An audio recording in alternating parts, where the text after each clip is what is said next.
जो ईश्वर का आश्रय छोड़कर धन का आश्रय लेते हैं, ईश्वर का आश्रय छोड़कर किसी नेता का आश्रय लेते हैं, ईश्वर का आश्रय छोड़कर किसी ऑफिसर का आश्रय लेते, ईश्वर का आश्रय लेके किसी दोस्त या साथी का आश्रय लेते, उनको वहां से देर सबेर धोखा खाना ही पड़ता है।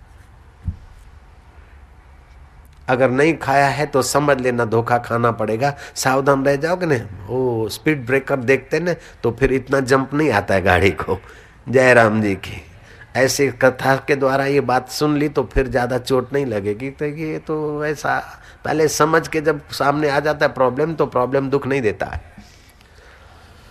जो भरोसा ईश्वर पे करना है, वो भरोसा अगर किसी व्यक्ति पे किया तो कभी न कभी आपके और व्यक्ति के बीच संघर्ष होगा। जो प्रेम परमात्मा को करना चाहिए, वो प्रेम अगर लेडी और लेडी ने एक दूसरे के शरीर को किया तो जरूर आपस में संघर्ष होगा, डाइवर्स होगा। या तो लेडी चली जाएगी, या तो लेडा दूसरी लाएगा, या तो लेडा चला जाएगा, जरूर होगा। ये प्रकृति का अकाट्य नियम है। बजाओ ताली। जो भरोसा परमात्मा पे करना चाहिए, वो भरोसा अगर धन पर अधिक कर दिया तो वो धन तुम्हारी हार्ट अटैक की बीमारी को क्रिएट कर सकता है, अनिद्रा की बीमारी को क्रिएट कर सकता है, और चिंता को क्रिएट कर सकता है। जो भरोसा ईश्वर पे रखना है, वो भरोसा अगर धन पर कर लिया तो वो धन दुख देने वाला हो जाएगा। धन का उपयोग करो, कमाओ, रखो, बढ़ाओ, उसका सदुपयोग करो, लेकिन भरोसा परमात्मा का करो। जय राम जी की। वो शाश्वत तत्व है। 1923 में अमेरिका ने दुनिया के बड़े बड़े धनाढ्य लोगों को एकत्रित किया और 1948 में 25 साल के बाद सर्वे किया कि वो धनाढ्य कहाँ है। जिसकी उंगली के इशारे से शेयर बाजार नाचता है, वो धनाढ्य सट्टे के कारण जेल में पड़ा है। जो आलू मार्केट का सर्वोपरि था, वो धनाढ्य डायबिटीज की बीमारी में पड़ा है और धन बिखर गया।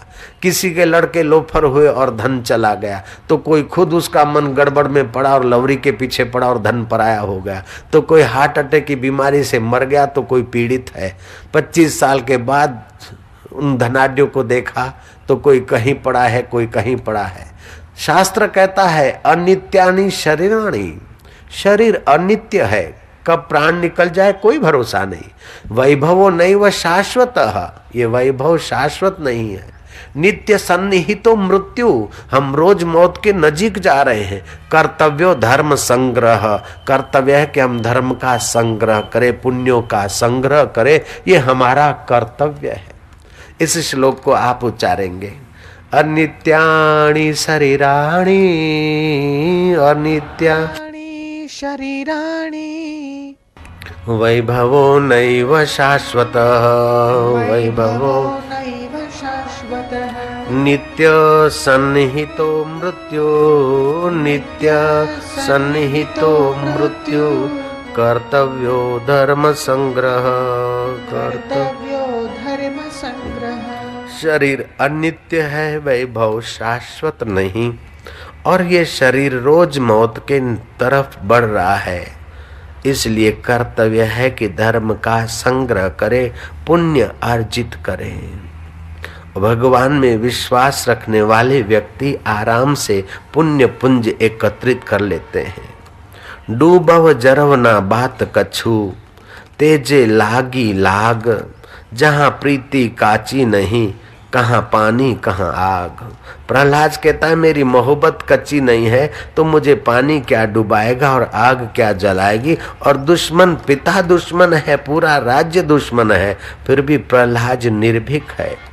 ऋषि दयानंद काशी में स्पष्ट वक्ता थे, काशी के लोग विरुद्ध हो गए। शिष्य ने कहा कि गुरुजी अपन इस जगह से कहीं और होते तो 5-25 अपने शिष्य भी होते पक्ष में, यहाँ तो आप अकेले पड़ जाएंगे। दयानंद ने कहा मैं अकेला कैसे हूँ, सत्य मेरी पक्ष में है, ईश्वर से मेरी प्रीति है तो ईश्वर मेरे साथ है। पागलों, मैं अकेला क्यों? अकेला तो वो है जो और चीजों पे, नश्वर चीजों पे भरोसा रखता है। जो शाश्वत पे भरोसा रखता है वो अकेला दिखते हुए भी अकेला नहीं हो सकता है। जूझते रहे, जूझते रहे। अलीगढ़ में जब गए ऋषि दयानंद तो किसी ने ठहरने के लिए मंदिर या धर्मशाला का कमरा नहीं दिया। आखिर वो किसी मुसलमान भक्त के यहाँ ठहरे और रात को कुरान शरीफ पर भाषण करते थे और मुसलमानों को कहते थे कि ला इल्ला इल्लल्लाह, जब खुदा के सिवा कोई नहीं है तो ये काफर है, इनको मारो काटो, ऐसे लोगों की बातों में तुम क्यों आते हो? सब में एक एक में सब ऐसा करके अपने देश को, अपने जाति को, अपने हृदय को क्यों पावन नहीं करते हो? ऐसी बातें नगद सुनाते कि मुसलमानों के आगे वालों ने देखा कि ये हिंदू संत कुरान पर इतना बढ़िया बोल सकते और मुसलमानों के बीच प्रवचन करते और मुसलमानों कोई खरी खोटी सुना देते। आखिर ये बाबा रहते कहाँ हैं? जांच किया कि किसी मुसलमान भक्त के यहाँ रहते। वो आगे वान गए, ऋषि दयानंद से मिले, बोले बाबा पंडितों ने और स्वार्थी लोगों ने तो आपकी खिल्ली उड़ाई और आपकी बदनामी की, तो आपको कोई धर्मशाला में कमरा भी नहीं दे रहा है। अब आप मुसलमान के घर रहते और मुसलमान का खाते और मुसलमान कोई गालियां देते, बाबा ये तो ठीक नहीं करते। बाबा ने कहा देखो, सीधा तो इसका लेता हूं, मैं अपने हाथ से पका के खाता हूं, ये बड़ा मेरा भक्त है। अब जिसका सीधा, जिसका अन्न खाता हूं, उसको अगर असली बात नहीं सुनाऊं तो क्या दूसरे को सुनाऊंगा यार? जयराम जी की।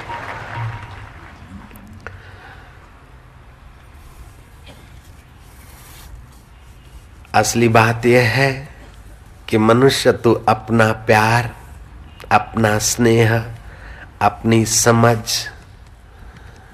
ऐसी कर दे कि तेरे बुद्धि के साथ योग मिल जाए। आज का श्लोक हम उच्चारण करेंगे। अथ चित्तम समाधातुम, अथ चित्तम समाधातुम न शक्नोसि मयि स्थिरम, न शक्नोसि मयि स्थिरम। अभ्यास योग योगेन, अभ्यास योगेन तत् मामिच्छन्तु धनंजय, मामिच्छाप्नुतु धनंजय। अगर तू मन को मेरे में अचल भाव से स्थिर अर्थात अर्पण नहीं कर सकता है, समर्थ नहीं है, तो हे धनंजय तू अभ्यास योग के द्वारा मेरी प्राप्ति अवश्य कर सकता है। अभ्यास में बड़ी शक्ति है। अभ्यास योग के द्वारा आप बुद्धि को भगवान में स्थापित कर सकते हैं, आप बुद्धि योग कर सकते हैं। बुद्धि योग हुआ मतलब आप परमात्मा से अभिन्न हो गए। जो परमात्मा को दिखता है जैसा जगत, जगत आपको ऐसा ही दिखेगा। भगवान की दृष्टि से तुम्हारी दृष्टि मिल जाएगी, भगवान के सुख से आपका सुख मिल जाएगा, भगवान के आनंद से आपका आनंद मिल जाएगा, भगवान की अमरता से आपकी अमरता अभिन्न हो जाएगी। शरीर मरेगा फिर भी आपको ये भ्रांति नहीं होगी कि मैं मर रहा हूँ।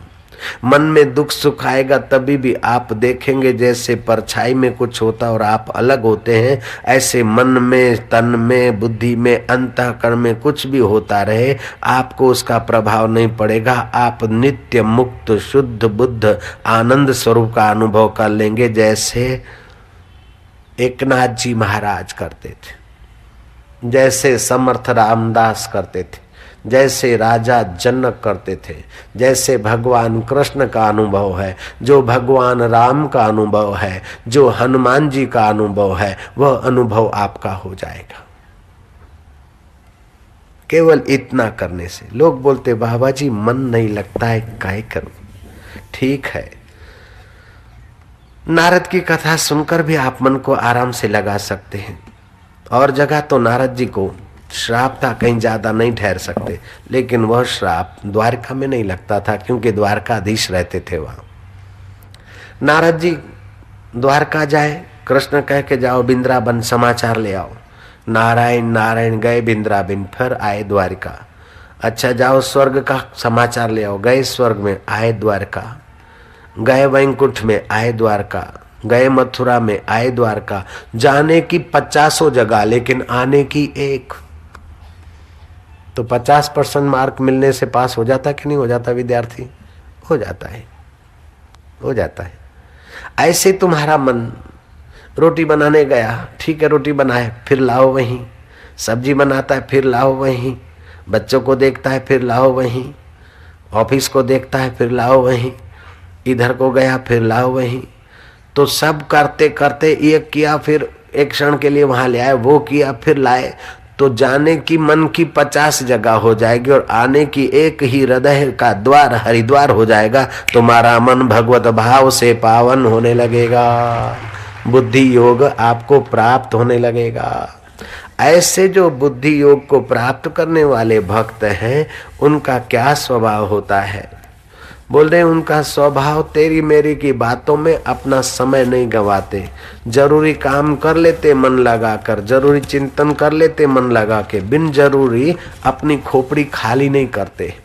मत चित्ता मदगता प्राणा, मत चित्ता मदगता प्राणा, बोधयन्तः परस्परम्, बोधयन्तः परस्परम्, कथयन्तश्च मां नित्यं, कथयन्तश्च मां नित्यं, कथयन्तश्च मां नित्यं, कथयन्तश्च मां नित्यं, तुष्यन्ति च रमन्ति च, तुष्यन्ति च रमन्ति च, तुष्यन्ति च रमन्ति च, तुष्यन्ति च रमन्ति च। मेरे में चित्त वाले, मेरे में प्राणों को अर्पण करने वाले भक्त जन आपस में मेरे गुण प्रभाव आदि को जानते हुए और उनका कथन करते हुए ही नित्य निरंतर संतुष्ट रहते हैं और मेरे में प्रेम करते हैं। ऐसे बुद्धि योग पाने वाले व्यक्तियों का स्वभाव देखिए, आप ऐसा स्वभाव बनाइए।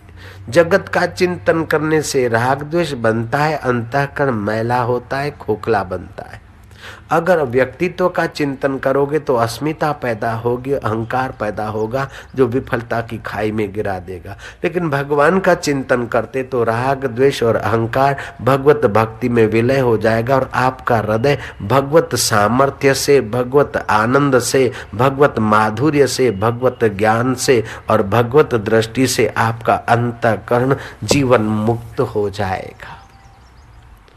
सस्तु सारू नमतु ने मफत, बढ़िया में बढ़िया, अच्छा में अच्छा और नमता माल मिलता और मुफ्त में मिलता है। दुनिया में जो बिन जरूरी चीजें हैं उसके लिए बहुत पैसे देने पड़ते और जो बहुत जरूरी है वो मुफ्त में मिलता है। जयराम जी की, आप घर से चलते हैं तो टिफिन तैयार करते हैं, क्योंकि यह रास्ते में बाजार का खाना नहीं, घर से कुछ ले गए, तो बाजार का खाना नहीं तो बाजार का पानी भी नहीं पीते, तो आप पानी घर से नहीं उठाते, स्टेशन से भर लेंगे। रोटी के लिए जितना टेंशन चिंता या पैसा देना पड़ता है उतना टेंशन चिंता पैसा पानी के लिए नहीं। पानी रोटी से ज़्यादा जरूरी है लेकिन आसानी से मिलता है। लेकिन श्वास तो रोटी से पानी से बहुत ज़्यादा जरूरी है। श्वास को न घर से स्टोरेज करते हैं, न स्टेशन से स्टोरेज करते हैं, न ट्रेन में स्टोरेज के लिए कोई बर्तन रखते। श्वास तो जहाँ तहाँ मुफ्त में आसानी से मिल जाता है। ऐसे ही शराब जीवन के लिए कोई जरूरी नहीं, उसके लिए पैसा देना पड़ता है। और पानी जीवन के लिए जरूरी है, वो आसानी से मिल जाता है। ऐसे जीवनदाता का ज्ञान, जीवनदाता का आनंद बहुत जरूरी है और वो आपको सत्संग के द्वारा मुफ्त में मिल जाता है। डिस्को का आनंद, विस्की का आनंद, यहाँ लेडी लेडों का आनंद, इसके लिए तो बहुत कुर्बानी करनी पड़ती है और आपको परिणाम में शोक, ताप और आसक्ति का दुख देता है। तो बहुत जरूरी है, वो सहज में मिलती, हम लोग कदर नहीं करते। बड़े बड़े राजे महाराजे राजपाट छोड़कर गुरुओं को खोजते थे। मेरे से किसी ने पूछा कि बाबा आपको जब 3 साल की उम्र में ये चमत्कार हुए, 10 साल की उम्र में रिद्धि सिद्धियां आ गई, फिर काली की, हनुमान की, राम की, शिव की उपासना की और 22 साल तक आपने ये चमत्कार, ये अनुभव किए, फिर गुरुदेव मिले और परमात्मा का साक्षात्कार हुआ, तो बाबा जी फिर तुम उस एकांत हिमालय की गुफाओं को छोड़कर गाँव क्यों घूमते? जिसको गरज होगी वहां आ जाएगा, आपको क्या लेना देना है? मैंने प्रश्न किया कि पहले के जमाने में लोग राजपाट छोड़कर गुरुओं को खोजते थे, गिरी गुफाओं में चले जाते थे और अपने जीवन के कल्याण का रास्ता पूछते थे और सुनकर ध्यानस्थ होते थे और अनुभव कर लेते थे। और आज ये जमाना नहीं है। तो तुमने जो सवाल पूछा है मैं सवाल पूछूंगा, उसमें तुम्हारा जवाब है। आदमी बीमार होता है तो क्या करता है? बोले बीमार होता है तो डॉक्टर के पास जाता है। मैं क्या, अगर बहुत ज्यादा बीमारी है तो क्या करता है? बोले डॉक्टर हॉस्पिटल छोड़ के उसके घर में आता है। पहले थोड़े पाप ताप थे और आदमी की बेवकूफ़ी थोड़ी थी, आसक्ति थोड़ी थी, तो थोड़ा बहुत धंधा व्यापार ये करके फिर संसार का त्याग करके गुरुओं के पास जाता था दवाई लेने मुक्ति की। अब तो संसार की बीमारी ऐसी लगी है कि चाहे 100 जूता खाए तमाशा घुस के देखेंगे। वो बूढ़े हो जाते तभी भी आसक्ति नहीं मिटती है, तो फिर डॉक्टर माना संत लोग गिरी गुफा छोड़कर हमारे घर और गांव में आना चाहिए, ये कलयुग की कृपा है। जयराम जी बोलना पड़ेगा। तुलसीदास पत्नी के पास गए और पत्नी ने कहा ऐसी अंधेरी रात में पहुंच गए और मेरे शरीर के प्रति तुम्हारा इतना आकर्षण, हाड मास की देह ममता में इतनी प्रीति, याते आधी जो राम प्रति अवस मिटे भव भीति। बोले देवी फिर से बोलो, फिर से कह दिया देवी ने, और वो कामी तुलसीदास महासंत तुलसीदास हो गए। अब तो लेडियां रोज सैंडल सुंगाती है फिर भी साहब की आसक्ति नहीं जाती। तमाशा घुस के देखेंगे चाहे 100 सैंडल खाए। जयराम जी की तेरे बिना भी क्या जीना। महाराज तो ऐसी आसक्ति हो गई। तो महाराज सत्संग भी हमको इतना ही आसान मिल गया, ये भगवान की करुणा कृपा है। अब हमारा कर्तव्य है कि व्यवहारिक जीवन में भगवत चिंतन करे, भगवत सुमरण करे, आपस में बातचीत करे तो कथा की बात करे, आपस में बातचीत करे कि बोले भगवान है और उनकी सत्ता से आंखें देखती है। तो अरे जिसकी सत्ता से आंख देखती है वो कैसा होगा? अभी मैं क्या जानूं कैसा होगा, लेकिन सुना है गोपियों के गीतों से कि वो तो नंद नंदन यशोदानंदन साकार भी है और निराकार भी है।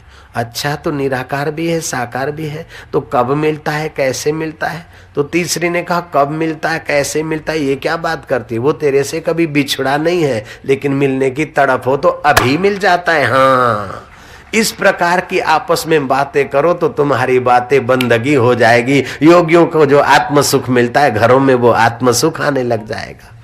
वो तो ऐसी है, फलानी तो ऐसी है, फलाने की बहू तो देख गोरी तो है लेकिन उसका नाक जरा दबा हुआ है। अब तेरे को क्या उसके नाक से लेना देना? फलाने का लड़का तो बहुत अच्छा है लेकिन उसकी दुल्हन जो है न जरा सा सांवरी है। अब वो सांवरी है या गोरी है, लड़का मोटा है या पतला है, इस झंझट में तू क्यों पड़े? तू तो राम भजन कर। फलाना है ने बहुत पैसे हो गए, हाँ बहुत पैसे हो गए, क्या करे? अपन लोग तो गरीबी में मर रहे, उसके पास तो बहुत पैसे। ऐसा करके जेलसी पैदा मत कर, और मेरे पास बहुत पैसे और ये गरीब अभागे, ऐसा सोचकर बेवकूफ़ी मत कर।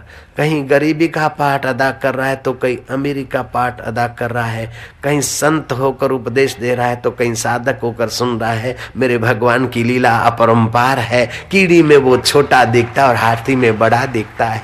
इस प्रकार का चिंतन करो तो तुम्हारा भगवत भजन हो जाएगा। कीड़ी में तू नानो लागे, हाथी में तू मोटो क्यों? कीड़ी में तू नानो लागे, हाथी में तू मोटो क्यों? बण महावत ने माथे बैठो, हाकण वालो तू को तू।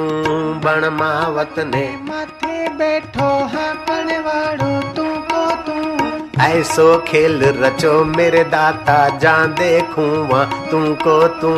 ऐसो खेल रचो मेरे दाता, जान देखूं वहाँ तुमको तू। बण बालक ने रोवा लाग्यो, छानो राखण वालो तू। बण बालक ने रोवा लाग्यो, छानो राखण वालो तू। ले झोली ने मागण लाग्यो, देवा वाळो दाता तू। ले झोली ने मागण लाग्यो, देवा वाळो दाता तू। कर चोरी ने भागण लाग्यो, पकड़ने वालो तुमको तू। कर चोरी ने भागण लाग्यो, पकड़ने वालो तुमको तू। कीड़ी में तू नानो लागे, हाथी में तू मोटो क्यों? कीड़ी में तू नानो लागे, हाथी में तू मोटो क्यों? पण महावत ने माथे बैठो हाकन वालो तू को तू। बन महावत ने माथे बैठो हाकन वालो तू को तू। पण बालक ने रोवा लाग्यो छानो राखण वालो तू। बन बालक ने रोवा लाग्यो छानो राखण वालो तू। बच्चा बनकर वही चैतन्य बालक होकर आया, वाह वाह वाह। माँ बनकर ओए मुड़ो मुड़ो उल्ले गुड़ो गुड़ो लेकिन मुझे आई गली तो वो दिख कौवा है, वो दिख चिड़िया। अरे रोने वाला भी तू चैतन्य और हंसने वाला हंसाने वाला भी तू चैतन्य।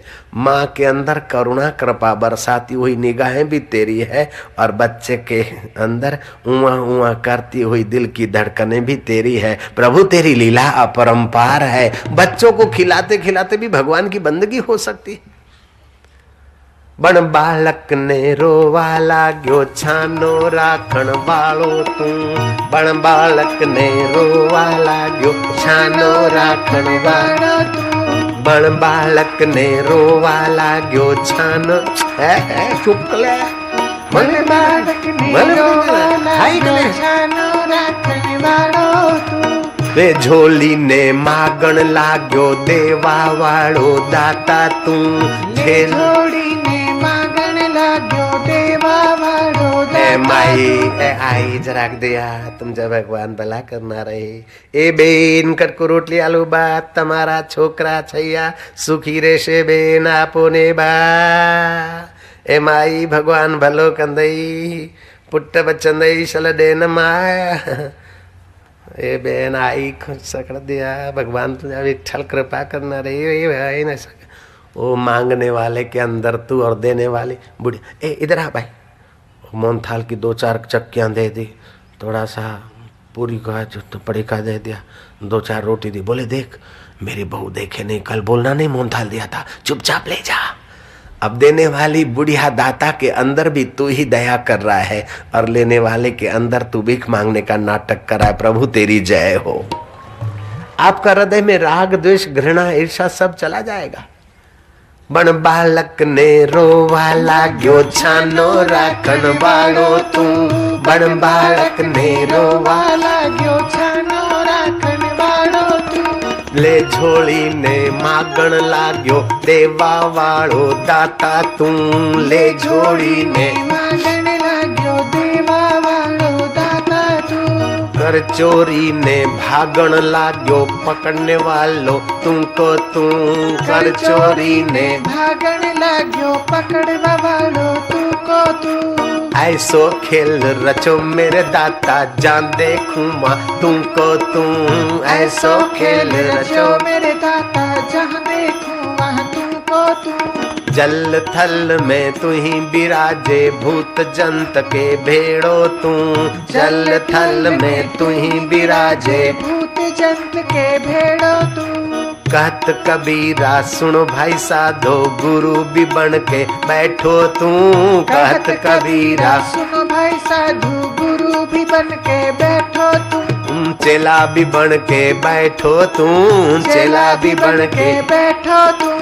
वक्ता भी बन के बैठो तू और श्रोता भी बन के बैठो तू। ऐसो खेल रचो मेरे दाता जहाँ देखूं माँ तू रो तू। ऐसो खेल रचो मेरे दाता जहाँ देखूं माँ तू को तू।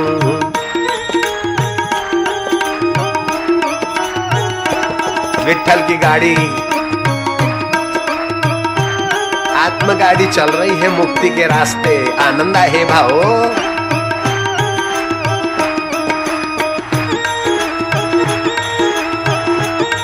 खाली बसा।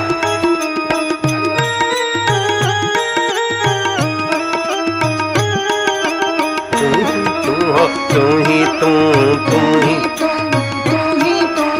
राम तू ही और श्याम भी तू। राम तू ही और श्याम भी तू। कृष्ण तू ही करतार भी तू। कृष्ण तू ही करतार भी तू। माँ में तू और बाप में तू। माँ में तू और बाप में तू। गुरु भी तू गोविंद भी तू। गुरु भी तू गोविंद भी तू। ऐसो खेल रचो मेरे दाता जान देखूं वहाँ तुमको तू।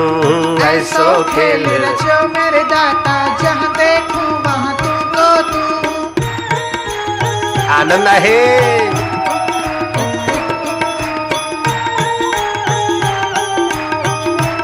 भक्ति रस में पाप ताप जल जाते, बह जाता है ईगो और अहंकार।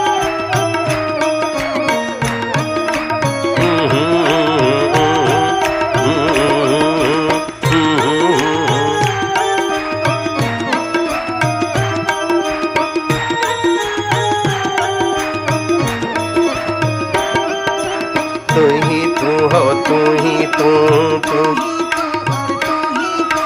ज्ञान भी तू, ज्ञान दाता तू। ज्ञान भी तू, ज्ञान दाता भी तू। भक्त में तू, भगवान में तू। भक्त में तू, भगवान में तू। राम में तू, रहमान में तू। राम में तू, रहमान में तू। गोविंद तू, गोपाला तू। गोविंद तू, गोपाला तू। सुखी में तू, सुखदाता तू। सुखी में तू, सुखदाता में तू। दुखी में तू, दुख द्रष्टा तू। दुख में तू, दुख द्रष्टा तू। ऐसो खेल रचो मेरे दाता जान देखूं वहाँ तुमको तू। ऐसो खेल रचो मेरे दाता जहाँ देखूं।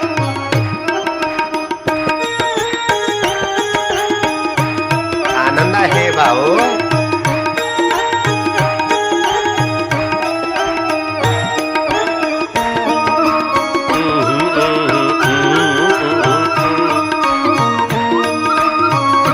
जाम पर जाम पीने से क्या फायदा, रात बीती सुबह को अल्कोहल उतर जाएगी।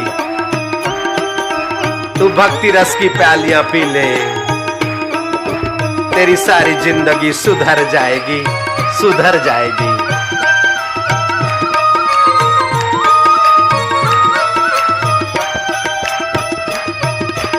ऐसो खेल रचो मेरे दाता जान देखूं वहाँ तुमको तू।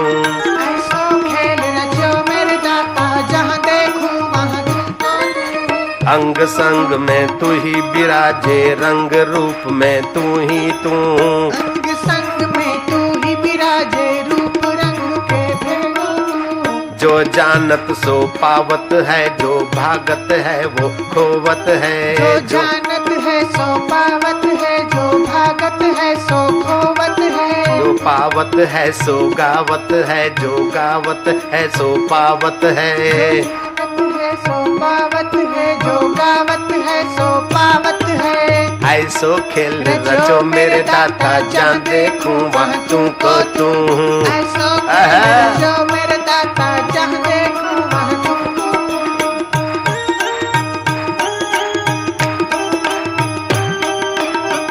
आनंद आहे, भगवत माधुर्य आहे।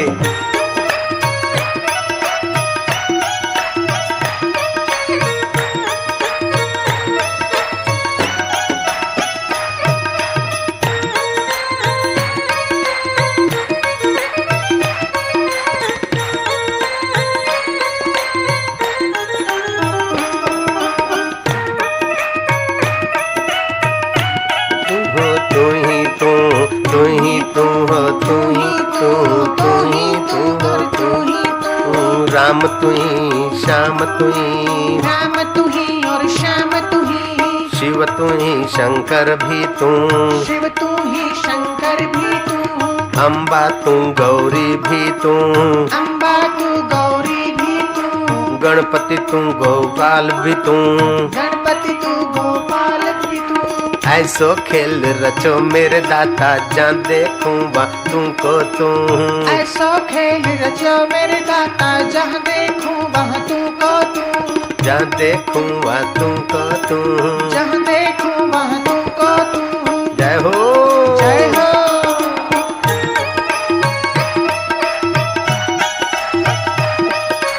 आनंद आहे, माधुर्य आहे, भगवत भाव आहे।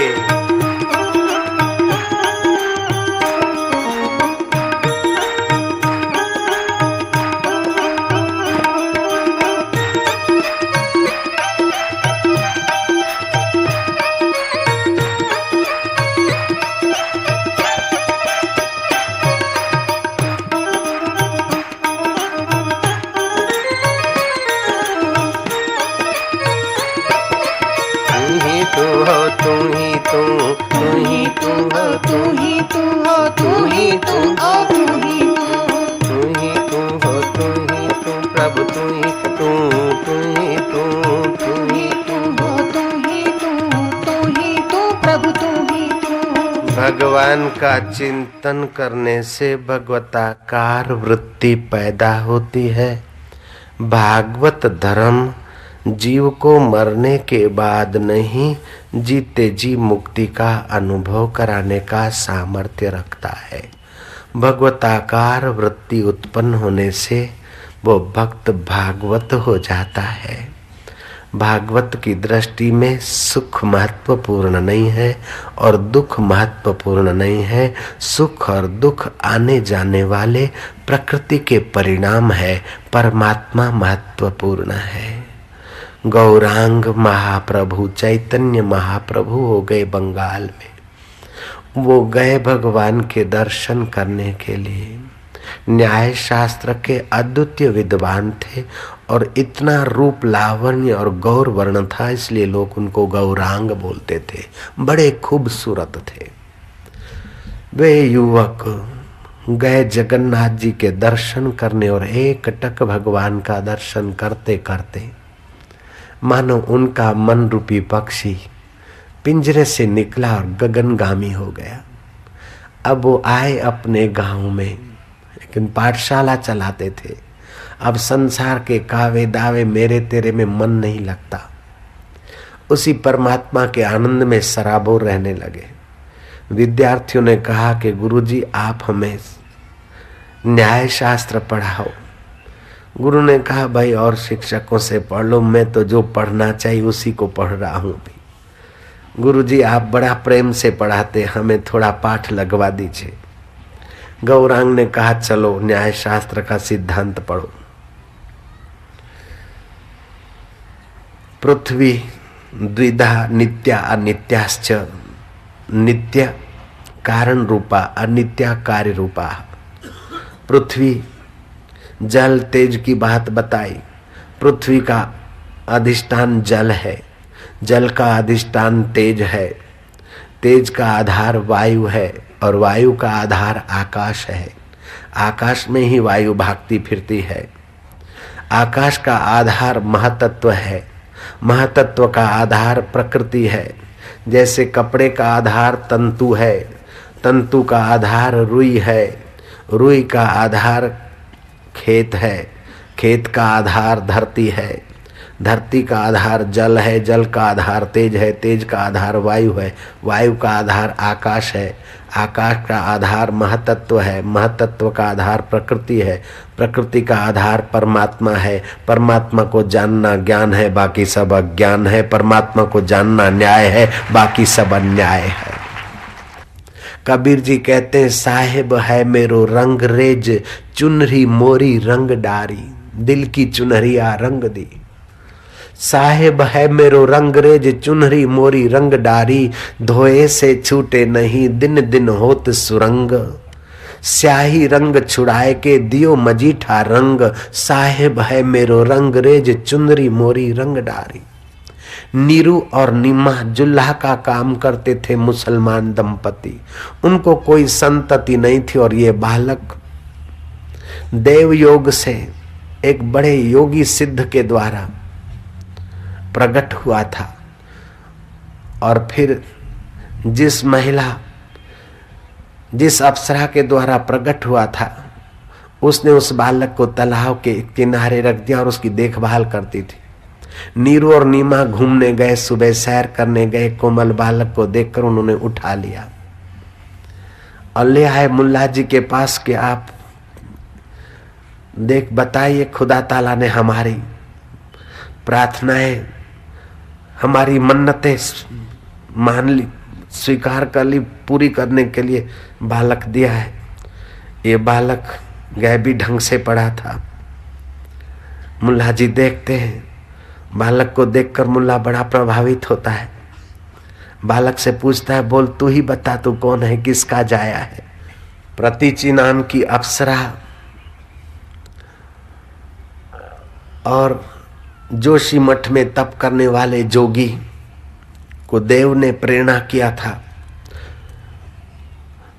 उस जोगी का औरस हूं, प्रतीचि का पुत्र हूं, ऐसा वो नन्हा सुकुमार बोल पड़ा। उस बुद्धिमान मुल्ला ने अपना उर्दू फारसी जोड़ मिला के उस बालक का नाम रखा कबीर। वो बड़े हुए, अब मैं मुसलमान का बेटा हूँ, जुल्हा का बेटा हूँ, ऐसा लोग बोलते हैं। वास्तव में तो मैं बेटा परमात्मा का हूँ और परमात्मा को पाने के लिए मेरा जन्म हुआ है। बिना गुरु के मुझे ज्ञान कौन देगा? गुरु की खोज की। रामानंद स्वामी समर्थ गुरु है, उनके श्रीमुख से मंत्र मिलेगा तो मेरे संस्कार, जन्म जन्म के संस्कार कट जाएंगे और मेरा आत्म परमात्मा सामर्थ्य प्रकट होगा। लेकिन इस महापुरुष से दीक्षा लेना कोई बच्चों का खेल नहीं है। घिरे रहते हैं पंडितों से, महापुरुषों से, साधु संतों से, और ये दीक्षा लेने वाले लोग बड़े योग्य होते, उन्हीं को दीक्षा मिलती है। मेरा तो धंधा रोजगार और माता पिता और जाति का ठिकाना नहीं। क्या करूं? कुछ भी हो लूंगा तो दीक्षा इस महापुरुष से ही लूंगा। उस बुद्धिमान युवक ने खोजा खोजा खोजा, एक आइडिया आई। रामानंद महाराज के आश्रम में पहुंचना या उनके निकट पहुंचना तो बस की बात नहीं है, लेकिन प्रभात को ये महापुरुष स्नान करने जाते। स्नान 5 प्रकार के होते हैं। एक होता है ब्रह्मवेताओं का ब्रह्म स्नान, ध्यान में से उठ, नींद में से उठे, अपना ब्रह्म ध्यान किया, शुद्ध बुद्ध स्वरूप का। दूसरा होता है ऋषि स्नान, ऋषि मन ही मन तीर्थों का स्मरण करके आकाश में तारे हैं और नहा रहे हैं। तीसरा होता है तीर्थ स्नान, तीर्थों में जाकर स्नान किए। चौथा होता है देव स्नान, सूर्योदय के पहले ही देव का चिंतन करते स्नान किया। 5वां होता है मानवी स्नान, सूरज उगने के पहले जहां तहां स्नान कर लिया, मानवी स्नान। 5वां होता है दैत्य स्नान, उठे सूरज उग गया, चाय पिया, नाश्ता किया, जरा मुंह में आग लगाई, नाक से धुआं निकाला और बाद में नहाए, इसको दैत्य स्नान बोलते। कम से कम मानुषी स्नान कर लेना चाहिए, इससे सत्व गुण बढ़ता है, पुण्य भी बढ़ता है और स्वास्थ्य में मदद मिलती है। वो महापुरुष तो ब्रह्म स्नान भी करते थे, ऋषि स्नान भी करते थे। आकाश में तारे हैं, उस समय वे उठकर नदी में जाते, गंगा जी में, काशी में गंगा किनारे स्नान करने जाते। कबीर ने क्या करा, एक रात जगे और जहां से सीढ़ियां उतरते हैं गंगा में नहाने के लिए, उस जगह आसपास में घास की दीवार बांध दी, एक रास्ता रखा, दरवाजा जहां से ही गुजरना पड़े। खड़ाऊ का आवाज आते ही कबीर अंधेरी रात में पावड़ियों पर, पगथियों पर, सीढ़ी पर लेट गए। Top top top top Ramanand के चरण पद चिन्ह आ रहे हैं। सीधे आए और कबीर के छाती पर एक पैर पड़ा और अचानक एक व्यक्ति पर पैर। रामानंदी संत सुबह सुबह उनके श्रीमुख से निकला राम राम। गुरु का चरण स्पर्श भी हो गया, राम राम मंत्र भी मिल गया। कबीर जी लग गए। कबीर जी लग गए तो कबीर जी का मूलाधार केंद्र रूपांतरित हुआ। मूलाधार केंद्र में काम रहता है, क्रोध रहता है, भय रहता है, ईर्ष्या रहती है, घृणा रहती है। भय निर्भयता में बदल जाता है, काम राम में बदल जाता है, क्रोध क्षमा में बदल जाता है, घृणा प्रेम में बदल जाती है। गांधी जी का जीवन भी ऐसे ही बदल गया भीतर के केंद्र बदलने से। जो बड़े कामी अपने को मानते थे और राम की प्रार्थना करते करते उनका केंद्र रूपांतरित हुआ, वो 40 करोड़ के तारणहार भी हो गए। ये भीतर के केंद्रों के रूपांतर का चमत्कार है। आज परदेश के नावल तो हम पढ़ते हैं, छोटी मोटी साइंस की बातें तो हम उनकी सीख लेते, पढ़ लेते, प्रभावित होते, लेकिन हमारी साइंस कितनी सारी भरी पड़ी है और जापान ने, जर्मनी ने इसका उपयोग किया और हम उसको भूलते चले जा रहे हैं। उदयपुर का राणा कारपेट लाया और अपने मंत्री को बोलता है, देखो लंदन ने कितनी तरक्की की, कितना बढ़िया कारपेट है, गलीचा देख। खाली 200 पाउंड में। 200 पाउंड आज का 10,000 होता है। मंत्री हंसने लगा। बोले क्यों हंसता है? बोले हजूर, ये हमारे जेल के कैदियों ने बुना है, इसके पीछे देखिए सिक्का हमारा है, माल हमारा है, सिंबल उनका है, और आप महंगा खरीद करके उनकी प्रशंसा कर रहे, अपने घर की चीज का आप अनादर कर रहे, इसलिए हंसी आ रही। Doctor H.M. मुलेम लिखता है कि मैं जाति से तो ईसाई हूं, लेकिन भारतीय संस्कृति, भारतीय दर्शन शास्त्र, योग शास्त्र और भारतीय धर्म ग्रंथ पढ़ने से लगता है कि मानवीय प्रज्ञा का आरंभ से लेकर पूर्ण विकास करने का अगर योग्यता सामर्थ्य है तो भारतीय संस्कृति में है। फिर भी भारत के युवान और युवतियां हमसे इम्प्रेस होते, आकर्षित होते, उसका एक ही कारण है कि हम लोग बाहर से टिप टॉप और सर्टिफिकेट देते और फंक्शन मनाते, इम्प्रेस करते हैं। बेचारे भारतवासी भोले होकर हमारे तरफ आकर्षित होते। मैकालेन की कूटनीति ने भारतवासियों का दिमाग नोच लिया, बुद्धिजीवी भी नहीं बनने दिया। बुद्धि योगी बनाने वाला भारत, उसके साथ इतना विश्वासघात हुआ कि वो बुद्धिजीवी भी नहीं बना रहा है, अब तो बुद्धि अनुकरणी बना रहा है। परदेश का सिक्का लगकर कोई चीज आती तो बहुत बढ़िया। हम देश में घूमते थे तो आशाराम बापू बोलते थे, आशाराम महाराज है, ठीक है, 100, 200, 500 आदमी आए। जब विदेशों में गए और वहां से लौटे तो बापू इम्पोर्टेड बापू हो गए, अब लाखों लोग आते। क्या दुख की बात है, शर्म की बात है। जयराम जी की मैं बात बता रहा था कि मंत्र दीक्षा लेना चाहा, मंत्र दीक्षा ली और वो सुषुप्त केंद्र डेवलप हुए। जब गुरु मंत्र मिलता है और आप जपते तो 84 मुख्य नाड़ियों में उसके आंदोलन पैदा होते हैं। जैसे पानी के जलाशय में आप कंकड़ डालते हैं और कुंडाले पैदा होते हैं, आंदोलन पैदा होते हैं, इससे भी ज्यादा सिस्टमेटिक आंदोलन आपकी 84 नाड़ियों में पैदा होते हैं। और फिर प्रति नाड़ियों में होते हुए नाभि से लेकर कंधे तक की 72,000 की नाड़ियों में आपके मंत्र भगवान का प्रभाव पहुंचता है। आपके 3 शरीरों में मंत्र का प्रभाव और 5 कोशों में मंत्र का प्रभाव और 7 केंद्रों में मंत्र का प्रभाव पड़ता है। कबीर जी थोड़े दिनों में बदल गए। उनका ढांचा बाहर का तो ज्यों का त्यों, लेकिन वाणी में आकर्षण हो गया, उनका ज्ञान उदय हुआ। कबीर जी को सुनकर लोग कबीर के पीछे पीछे घूमने लगे, कबीर के प्यारे हो गए। पंडितों ने कबीर को घेरा कि तू निगुरा आदमी मुसलमान का है कि जुल्हा का है कि किसका है, नीरू का नीमा का दिखता है, किसका है पता नहीं, तू कैसे धर्म का उपदेश करता है। बोले मैं निगुरा नहीं, मेरे गुरुदेव है रामानंद स्वामी। बोले तेरे जैसे को रामानंद दीक्षा देंगे, अपनी दीक्षा परंपरा थोड़े खराब करेंगे, तेरे जैसे को देंगे। झूठ बोलता है। कबीर ने बोला सत्य बोलता हूँ। रामानंद के पास गए, रामानंद को तो पता भी नहीं। अब पूरी काशी में होहाप होने लगा कि गुरु सच्चा कि चेला सच्चा। चेला बोलता है मेरे गुरुदेव वो है और दीक्षा ली है, और गुरु बोलते मैंने दीक्षा नहीं दी, और गुरु जी झूठ बोले ये संभव नहीं, और चेला में योग्यता है इसका भी अस्वीकार नहीं कर सकते। आखिर गुरु जी ने कहा भाई गुरु चेले की चर्चा कुछ हित के लिए करो, समाज की श्रद्धा तोड़ने के लिए अगर संतों की चर्चा करते तो पाप के भागी बनोगे। किसी की श्रद्धा बनाना तो पुण्य है, उसकी श्रद्धा तोड़ना महापाप है। मैं वीडियो कॉन वाले का एक वॉशिंग मशीन छीन लूं, 2-4 टीवी छीन लूं तो इतना पाप नहीं लगेगा। 1-2 लाख रुपया छीन लूं तो कोई इतना पाप नहीं लगेगा सेठ से, जयराम जी की। लेकिन उनकी श्रद्धा छीन लेता हूं तो महापाप होगा, क्योंकि उसी श्रद्धा के धागे से वो परमात्मा तक पहुंच सकते हैं। किसी की श्रद्धा छीनना या श्रद्धा तोड़ना बहुत पाप माना जाता है। रामानंद स्वामी ने कहा कि पंडितों, जिसने लिया है मेरे से दीक्षा उसको आमने सामने कर दो, हो जाए छुट्टी। लोगों की श्रद्धा के साथ क्यों खेलते हो? महाराज कबीर जी और रामानंद स्वामी आमने सामने हो जाए। रामानंद आश्रम में कोरट का आयोजन हुआ। रामानंद मंच पे बैठे, सामने कटघरा खड़ा कर दिया।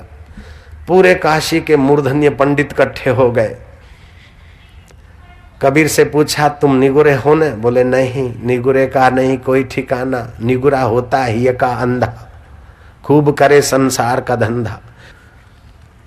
महाराज कबीर जी को कठघरे में खड़ा कर दिया गया और वो पूछा कि तुम्हारा गुरु कौन है? कबीर जी बोलते सामने विराजमान गुरुदेव हमारे रामानंद प्रभु। रामानंद बोलता है अरे तू मेरा चेला है? जी गुरुदेव, मैंने तेरे को दीक्षा दिया है। जी गुरुदेव, इधर आओ इधर आओ। नजीक आया। अब रामानंद स्वामियों का, रामानंदी संतों का स्वभाव होता है, भोजन भी करेंगे नहीं तो परोसेंगे रोटी राम, सब्जी राम, दाल राम, निमक को निमक नहीं बोलेंगे, राम रस। अब निमक को राम रस बोलते तो फिर क्या वो राम सब में जोड़ देंगे। उठाया, खड़ाऊ पड़ा था इधर, खड़ाऊ उठाया, बोले मैंने तेरे को दीक्षा दिया। हाँ गुरु जी। माँ और गुरु, हाथ तो चलता है 2 किले का, लेकिन लगने पर 2 तोले का हो जाता है। उठाई खड़ाऊ और दे मार रहे, चली तो जोर से, लेकिन सिर पे कहीं बेचारे को चोट न लग जाए। वो भी संत का हृदय तो है।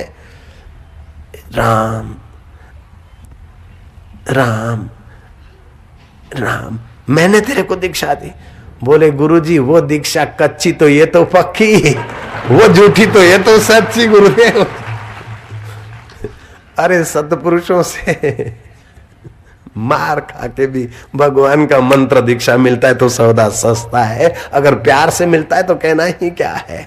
तो भगवान शिव कहते हैं गुरु मंत्रो मुखे यस्य तस्य सिद्ध्यन्ति ना अन्यथा दीक्षया सर्वकर्माणि सिद्ध्यन्ते। गुरुपुत्र के जो गुरुदेव की दीक्षा प्राप्त करके मंत्र जाप करते हैं उनके अंतःकरण में बहुत बहुत कुछ आध्यात्मिक लाभ के अनुभव होते हैं।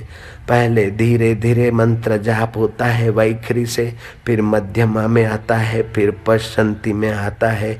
इस प्रकार जीवन बहुत निखरता है। एक कंजूस मर रहा था, उसके रसोई ने कहा सेठ जी मेरी लड़कियां बड़ी हो गई है, आप तो अभी जा रहे हो। सेठ जी आप जाते जाते मेरे को कुछ तो दे दो। उस सेठ ने कहा बेवकूफ कहीं का, मैं अपनी जान दिए जा रहा हूं, अभी तेरे को कुछ दूं, मरने दे आराम से।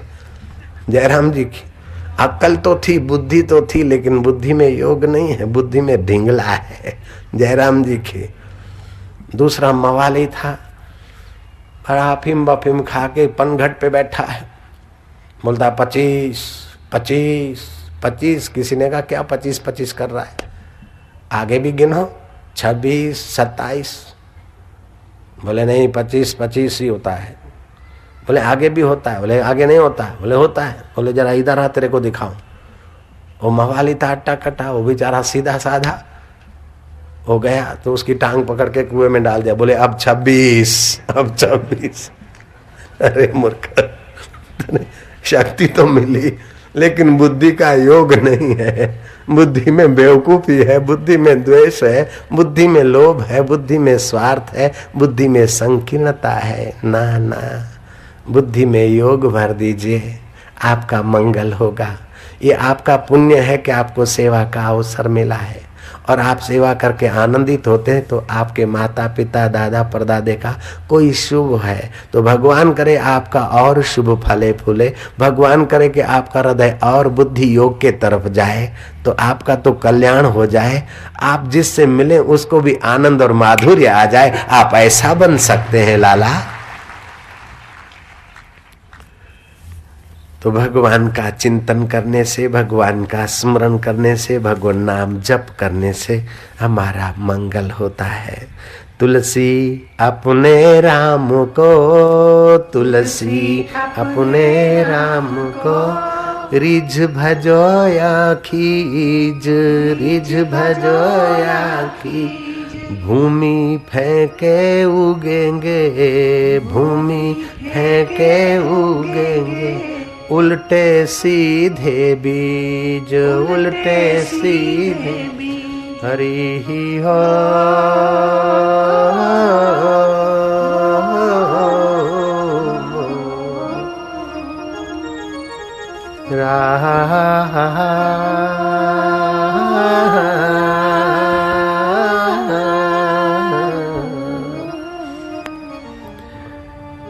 सूत जी कहते हैं शौनक को कि जिसने मनुष्य जन्म पाकर भगवत कथा नहीं सुनी वो द्विपाद पशु है, दो पैर वाला पशु है। वो तो धरती पर बोझा मात्र है। वह नराधम खाता पीता पशु की नाई बच्चे पैदा करता है और अपने कर्मों के बोझ को बढ़ाकर 84 के चक्र में जा गिरता है। तुलसी पूर्व के पाप से हरि चर्चा न सुहाए, जैसे ज्वर के जोर से भूख विदा हो जाए। जिसके पूर्व के बहुत पाप है उनको हरि कथा नहीं सुहाती। जिनको हरि कथा सुहा रही है समझो भगवान की विशेष कृपा है। कुछ पुण्य कर्म उदय हुए। सोनक जी को सूत जी महाराज कहते हैं कि सांस लेने को तो धोकनी भी ले रही है और पेट पालने को तो पशु भी पेट पाल रहे हैं। मच्छर खटमल भी बच्चे पैदा कर लेते हैं। पेट भरने की विद्या ही मनुष्य जीवन नहीं है। हृदय को हृदयेश्वर के ज्ञान से भर दे वह मनुष्य जीवन धन्य है। यहाँ सदा सेव्या सदा सेव्या, सदा सेवन करो। श्रीमद् भगवत कथा का सर्वदा रस पान करो। जो भगवत कथा नहीं होती तो जगत की व्यथा चित्त को व्यथित कर देती है। राग भी आकर चित्त को दूषित करता है और द्वेष भी आकर चित्त को दूषित करता है। अथवा तो जगत का चिंतन नहीं होता तो अपने व्यक्तित्व का चिंतन, व्यक्तित्व की विशेषता दिखाने की मूर्खता हो जाती। उससे अस्मिता पैदा होती है जीव को बांधने वाली। आत्मश्लाघा बड़ा पाप माना गया है।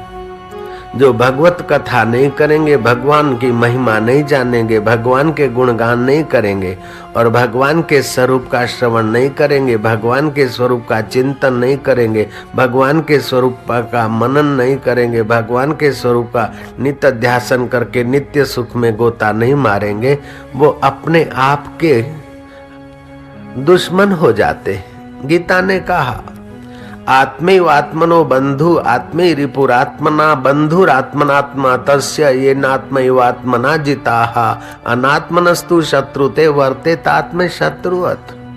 मनुष्य अपने आप का मित्र है। अगर अपने को संयत करके इंद्रियों को रोककर मन में और मन को रोककर प्रभु में लगाता है तो जीव अपने आप का मित्र है।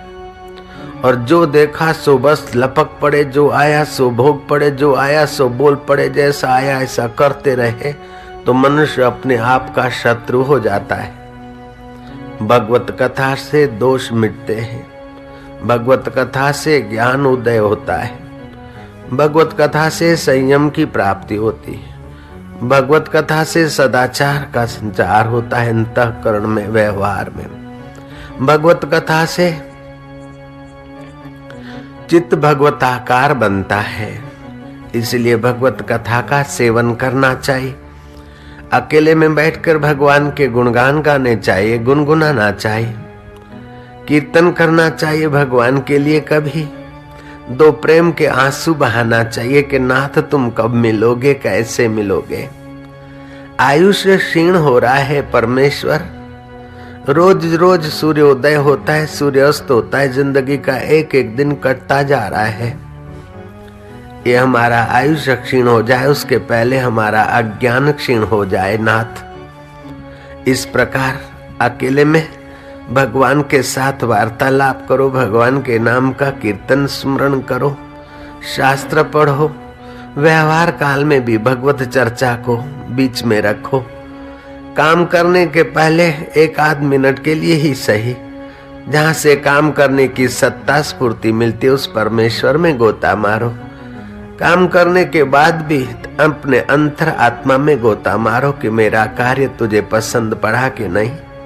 लोगों ने चाहे वाह वाह की, चाहे किसी ने उंगली उठाई, लेकिन हे मेरे विठ्ठल, हे मेरे केशव, हे मेरे गजानंद, हे मेरे अंतरात्मा, मेरा व्यवहार ऐसा हो कि तेरी प्रसन्नता हो। हे परमेश्वर,